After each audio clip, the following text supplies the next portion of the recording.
ನಾಳೆ ಕಳೆದ ಬಾರಿ ಎಲ್ಲ ಒಬ್ಬಂಟಿಯಾಗಿ ಅವರು ಪ್ರಮಾಣ ವಚನ ಸ್ವೀಕಾರ ಮಾಡಿದರು ನರೇಂದ್ರ ಮೋದಿ ಪ್ರಧಾನಿಯಾಗಿ. ಈ ಬಾರಿ ಐ ಥಿಂಕ್ ಕೆಲವು ಸಚಿವರ ಜೊತೆ ಅವರು ಪ್ರಮಾಣ ವಚನ ಸ್ವೀಕಾರ ಮಾಡ್ಬೋದು. ಯಾರೆಲ್ಲ ಸಚಿವರಾಗ್ತಾರೆ ಅಂತ ಭಾಳ ಇಂಟ್ರೆಸ್ಟ್ ಇದ್ದೇ ಇರುತ್ತೆ.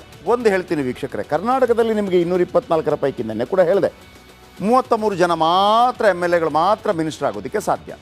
ಇನ್ನು ದೇಶದಲ್ಲಿ 543 ಇದೆ, ಅದರ 15% ಅಂದರೆ 81 MP ಗಳು ಮಿನಿಸ್ಟರ್ ಆಗೋದಕ್ಕೆ ಸಾಧ್ಯ ಇದೆ.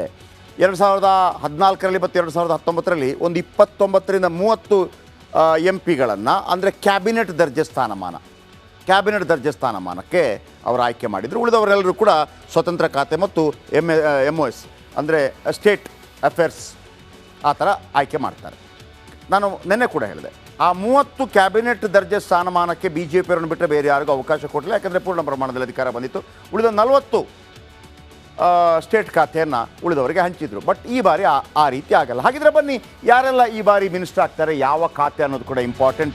ಒಂದೊಂದೇ ಖಾತೆಗಳನ್ನು ಹೇಳ್ತಾ ಹೋಗ್ತೀನಿ. ಮೊದಲಿಗೆ BJPಗೆ ಯಾವ ಖಾತೆ ಇರುತ್ತೆ ಅಂತ ಹೇಳಿ. ಗೃಹ ಖಾತೆ BJPಗೆ ಇರುತ್ತೆ.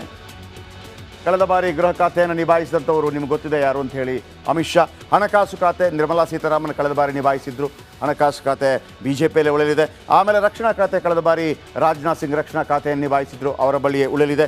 ವಿದೇಶಾಂಗ ಖಾತೆ ಜೈಶಂಕರ್ ಕಳೆದ ಬಾರಿ ನಿಭಾಯಿಸಿದ್ರು, ವಿದೇಶಾಂಗ ಖಾತೆ BJPಯಲ್ಲೇ ಉಳಿಯಲಿದೆ. ರೈಲ್ವೆ ಖಾತೆ ಕಳೆದ ಬಾರಿ BJPಯಲ್ಲಿ ರೈಲ್ವೆ ಖಾತೆಯನ್ನು ಭಾಳ ಇಂಪಾರ್ಟೆಂಟ್ ಆಗಿ ತಗೊಳ್ತಾರೆ. ರಸ್ತೆ ಮತ್ತು ಹೆದ್ದಾರಿ ಖಾತೆ ನಿತಿನ್ ಗಡ್ಕರಿ ಕಳೆದ ಬಾರಿ ರಸ್ತೆ ಮತ್ತು ಹೆದ್ದಾರಿ ಖಾತೆಯನ್ನು ನಿಭಾಯಿಸಿದ್ರು. ಅದೇ ರೀತಿ ಕಾನೂನು ಮತ್ತು IT ಖಾತೆ ಕೂಡ BJPಯಲ್ಲೇ ಉಳಿಯಲಿದೆ, ಯಾವುದೇ ಕಾರಣಕ್ಕೂ ಕೊಡೋದಿಲ್ಲ. ಶಿಕ್ಷಣ ಖಾತೆ ಕೂಡ ವೆರಿ ಇಂಪಾರ್ಟೆಂಟ್. ಯಾಕಂದರೆ ಶಿಕ್ಷಣದ ಬಗ್ಗಿನ ಒಂದು ದೊಡ್ಡ ಕ್ರಾಂತಿಯನ್ನು ನರೇಂದ್ರ ಮೋದಿ ಅವರು ತಂದಿದ್ದು. ಇನ್ನು ಲೋಕಸಭಾ ಸ್ಪೀಕರ್ ಯಾವುದೇ ನಡಿ ಈಗ ಶುರು ಮಾಡೋಣ. ಕೇಸರಿಯಿಂದ ಮನೋಲ್ಲಾಸ ಮನಸ್ಸು ಮತ್ತೇರಿ ಕುಣಿದಾಡಿದೆ ನೋಡು, ಮನಸ್ಸು ಮತ್ತೇರಿ ಕುಣಿದಾಡಿದೆ ನೋಡು. ಕ್ಷಣ ಕ್ಷಣವೂ ಆಚರಿಸಿ ಕೇಸರಿ ಹಬ್ಬ. ವಿಮಲ್ ಬಾಯಲ್ಲಿ ಹೇಳಿ ಕೇಸರಿ. ಕಾರಣಕ್ಕೂ ಕೂಡ BJP JDUಗಾಗಲಿ TDPಗೆ ಆಗಲಿ ಕೊಡೋದಿಲ್ಲ. Lok Sabha speaker BJP ಉಳಿಸ್ಕೊಳ್ಳುತ್ತೆ. ಈಗ ಫುಲ್ ಡಿಮಾಂಡ್ ಬಂದಿದೆ ಲೋಕಸಭಾ ಸ್ಪೀಕರ್ಗೆ. ಯಾಕೆ ಅಂತ ಹೇಳಿದ್ದೀನಿ ನೆನ್ನೆ, ಮತ್ತು ಕೂಡ ಒಂದು ಲೈನ್ ಹೇಳ್ಬಿಡ್ತೀನಿ. ಲೋಕಸಭಾ ಸ್ಪೀಕರ್ ಯಾಕೆ BJP ಇಟ್ಕೊಳ್ಳುತ್ತೆ, ಯಾಕೆ JDUಗೆ ಅಥವಾ TDPಗೆ ಅಥವಾ ಬೇರೆ ಯಾರಿಗೂ ಕೊಡೋದಿಲ್ಲ ಅಂತಂದರೆ, ಇದು ಸಮ್ಮಿಶ್ರ ಸರ್ಕಾರ. ನಾಳೆ ಸಮ್ಮಿಶ್ರ ಸರ್ಕಾರದ ಫ್ರೆಂಡ್ಸ್ಗಳು JDU, TDP, ಜನಸೇನಾ, JDS ಯಾರಾದರೂ ಬೇರೆ ಪಕ್ಷಗಳಿಗೆ ಹೋಗೋದಿದ್ದರೆ ಅಥವಾ ಪಕ್ಷದಲ್ಲಿ ಏನಾದರೂ ಪಲ್ಲಟಾಗಿ ಬೇರೆ ಪಕ್ಷಕ್ಕೆ ಹೋಗೋದಿದ್ದರೆ, ಸರ್ಕಾರ ಬೀಳುವಂಥ ಸಂದರ್ಭಗಳಿದ್ದರೆ, JDUಗೆ ಮತ್ತು TDPಗೆ ಹೆಂಗಿದೆ ಅಂತಂದರೆ, ನಮ್ಮದೇ ಇದ್ದರೆ ನಾವೊಂದು ವೇಳೆ ಜಂಪ್ ಮಾಡಿದರೂ ಕೂಡ ಅನರ್ಹತೆ ಉಂಟಾಗೋದಿಲ್ಲ. ಅಲ್ಲಿ ಸ್ಪೀಕರ್ ಒಬ್ಬ ಜಡ್ಜ್ ಥರ ನಿರ್ಧಾರವನ್ನು ಕೈಗೊಳ್ಳಬೇಕಾಗತ್ತೆ. ಅದನ್ನು ಯಾರೂ ಪ್ರಶ್ನೆ ಮಾಡೋಕ್ಕಾಗೋದಿಲ್ಲ. ಬೇರೆ ಬೇರೆ ಲೂಪ್ ಹೋಲ್ಸ್ಗಳನ್ನ ಪ್ರಶ್ನೆ ಮಾಡ್ಬೋದು ಸುಪ್ರೀಂ ಕೋರ್ಟ್ನಲ್ಲಿ. ಆದರೆ ಲೋಕಸಭಾ ಸ್ಪೀಕರ್ ಕೊಟ್ಟ ತೀರ್ಮಾನವು ಜಡ್ಜ್ಮೆಂಟ್ ಕೊಟ್ಟ ಹಾಗೇ ಇರುತ್ತೆ. ಹಾಗಾಗಿ ಕಿರಿಕಿರಿ ಬೇಡ ಅಂಥೇಳಿ.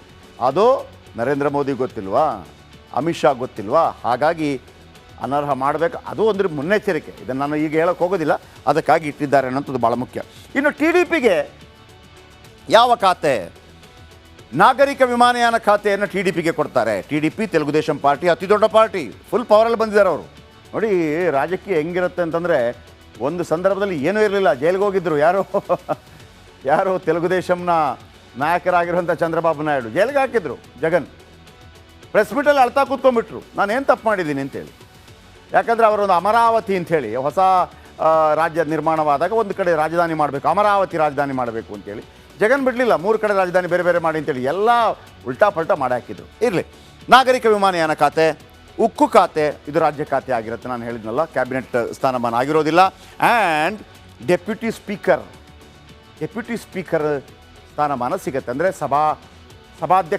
ಸಭಾಧ್ಯಕ್ಷರಾದ ನಂತರ ಇರುವಂಥವ್ರು ಡೆಪ್ಯೂಟಿ ಸ್ಪೀಕರ್. ಅನೇಕ ಬಾರಿ ಇವರಿಗೆ ಕೂರೋದಕ್ಕೆ ಅವಕಾಶ ಇರುತ್ತೆ. ಇವರು ಕೂಡ ಸಮಟೈಮ್ಸ್ ಕೆಲವು ನಿರ್ಧಾರಗಳನ್ನು ಕೈಗೊಳ್ಳಬೇಕಾಗತ್ತೆ, ಯಾಕಂದರೆ ಸಭಾಧ್ಯಕ್ಷ ಇಲ್ಲದೆ ಇದ್ದಾಗ. ಡೆಪ್ಯೂಟಿ ಸ್ಪೀಕರ್ ಇದು TDPಗೆ. ಇನ್ನು JDU ಅಂತಂದರೆ ನಿಮ್ಗೆ ಗೊತ್ತಿದೆ, 12 ಸಚಿವ ಸ್ಥಾನ, MP ಸ್ಥಾನ ಇದೆ. ಕ್ಯಾಬಿನೆಟ್ ದರ್ಜೆ ಸಚಿವ ಸ್ಥಾನ ಒಂದು ಕೊಡ್ತಾರಂತೆ. ಆಮೇಲೆ ರಾಜ್ಯ ಖಾತೆ ಸಚಿವ ಸ್ಥಾನ ಒಂದು ಕೊಡ್ತಾರಂತೆ. ಅಂದರೆ ಅವರಿಗೆ ಸ್ವಲ್ಪ ಜಾಸ್ತಿ. ಯಾರಿಗೆ? ಯಾರಿಗೆ ಟಿ ಡಿ ಪಿಗೆ ಸ್ವಲ್ಪ ಜಾಸ್ತಿ. ಯಾವುದು ಟಿ ಡಿ ಪಿಗೆ ನಾಗರಿಕ ವಿಮಾನಯಾನ ಖಾತೆ, ಉಕ್ಕು ಖಾತೆ, ರಾಜ್ಯ ಸಚಿವ, ಡೆಪ್ಯೂಟಿ ಸ್ಪೀಕರ್, ಇವರಿಗೆ ಒಂದು ಸಚಿವ ಖಾತೆ, ಒಂದು ರಾಜ್ಯ ಖಾತೆಯನ್ನು ಕೊಡ್ತಾ ಇದ್ದಾರೆ. ಶಿವಸೇನಾ ಶಿಂದೆ ಇವರು 7 MP ಗಳಿದ್ದಾರೆ. ಕ್ಯಾಬಿನೆಟ್ ದರ್ಜೆ ಸಚಿವ ಸ್ಥಾನ ಅಷ್ಟೇ, ಒಂದು ಕ್ಯಾಬಿನೆಟ್ ಒಂದು ರಾಜ್ಯ ಖಾತೆ, ಒಂದು ಕ್ಯಾಬಿನೆಟ್ ಒಂದು ರಾಜ್ಯ ಖಾತೆ. ಹಾಗಾಗಿ ಜೆ ಡಿ ಎಸ್ಗೆ ಯಾವ ಖಾತೆ? ಎಲ್ ಜೆ ಪಿ 5 ಸ್ಥಾನಗಳನ್ನು ಹೊಂದಿದೆ, ರಾಜ್ಯ ಖಾತೆ ಸಚಿವ ಸ್ಥಾನ ಬೇಕೇ ಕೊಡ್ತಾ ಇಲ್ಲ. ಕ್ಯಾಬಿನೆಟ್ ಮತ್ತು ಎಲ್ರಿಗೂ ಒಂದು ಕ್ಯಾಬಿನೆಟ್ ಒಂದು ಸಚಿವ, ಒಂದು ಕ್ಯಾಬಿನೆಟ್ ಒಂದು ಸಚಿವ. ಟಿ ಡಿ ಪಿಗೆ ಒಂದು ಸ್ಪೀಕರ್ ಜಾಸ್ತಿ ಕೊಟ್ಟಿದ್ದಾರೆ ಅಷ್ಟೇ. ಇನ್ನು ಜೆ ಡಿ ಎಸ್ಗೆ ಯಾವ ಖಾತೆ? ಜೆ ಡಿ ಎಸ್ಗೆ ಒಂದೇ ಒಂದು ಸಿಗೋದು ಕೃಷಿ ಖಾತೆ ಕೊಡ್ತಾರೆ ಅಂತ ನಂಬಿಕೆ. ಆದರೆ ಈಗಲೂ ಕೂಡ ಕುಮಾರಣ್ಣ ಆಸೆ ಪಟ್ಟಿದ್ದಾರೆ, ಆದರೆ ಸಿಗೋದಷ್ಟು ಸುಲಭ ಥರ ನನಗೆ ಕಾಣ್ತಾ ಇಲ್ಲ. ಯಾಕಂತಂದರೆ ಸಮ್ಮಿಶ್ರ ಸರ್ಕಾರ ಆದ ಕಾರಣಕ್ಕಾಗಿ ಎಲ್ರಿಗೂ ಇಷ್ಟ. ವೀಕ್ಷಕರ ಏನಿಲ್ಲ, ಟಿ ಡಿ ಪಿ 16 ಇದೆ, ಹಾಗಾಗಿ ಅವರಿಗೆ ಒಂದು ಕ್ಯಾಬಿನೆಟ್, ಒಂದು ರಾಜ್ಯ ಸಚಿವ ಸ್ಥಾನ ಮತ್ತು deputy speaker. J D U 12 ಇದೆ, ಒಂದು ಕ್ಯಾಬಿನೆಟ್, ಒಂದು ರಾಜ್ಯ ಸಚಿವ ಸ್ಥಾನ. ಇನ್ನು ರಾಮ್ವಿಲಾಸ್ ಪಾಸ್ವಾನ್ ಅವರ ಪಾರ್ಟಿ, ಅವ್ರಿಗೂ ಕೂಡ ಅಷ್ಟೇ ಕ್ಯಾಬಿನೆಟ್ ದರ್ಜೆ ಸಚಿವ ಸ್ಥಾನ ಮಾತ್ರ, ಯಾಕಂದರೆ 5 ಇರೋದು. ಶಿವಸೇನಾಗೆ ಒಂದು ಕ್ಯಾಬಿನೆಟ್, ಒಂದು ರಾಜ್ಯ ಸ್ಥಾನ, ಜೆ ಡಿ ಎಸ್ಗೆ ಒಂದು ಕ್ಯಾಬಿನೆಟ್ ಕೊಡ್ತಾರೆ.